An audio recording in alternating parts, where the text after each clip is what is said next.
بسم اللہ الرحمن الرحیم۔ جو شخص برائی کا نقصان نہیں جانتا اس کے واقع ہونے سے نہیں بچ سکتا۔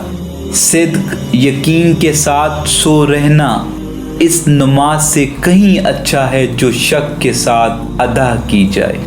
جس شخص کی زبان اس پر حکمران ہو تو وہی اس کی ہلاکت اور موت کا فیصلہ کرتی ہے۔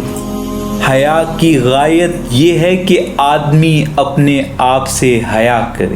جو شخص زیادہ ناخوش رہتا ہے اس کی خوشنودی اور رضامندی معلوم نہیں کی جا سکتی۔ اگر تو کسی کے ساتھ احسان کرے تو اس کو معافی رکھ، اور جب تیرے ساتھ کوئی احسان کرے تو اس کو ظاہر کر۔ خندہ روئی سے پیش آنا سب سے پہلی نیکی ہے۔ دنیا مسافر خانہ ہے مگر نادانوں نے اسے اپنا وطن بنا لیا ہے۔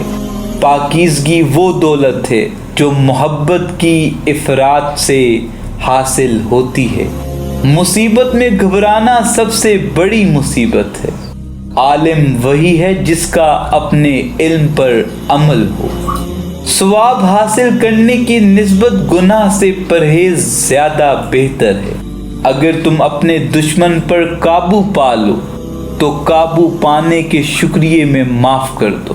سخاوت وہ ہے جو بن مانگے کی جائے۔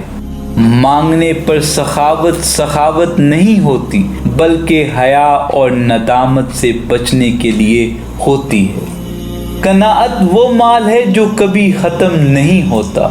بہترین زہد یہ ہے کہ اپنے زہد کو چھپایا جائے۔ سخی بنو لیکن فضول خرچ نہ بنو۔ میانہ روی اختیار کرو لیکن کنجوس نہ بنو۔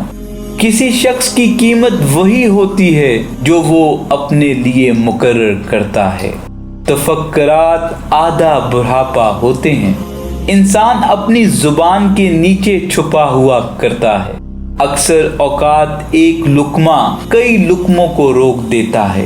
دنیا کی تلخی آخرت کی شیرینی ہوتی ہے اور دنیا کی شیرینی آخرت کی تلخی۔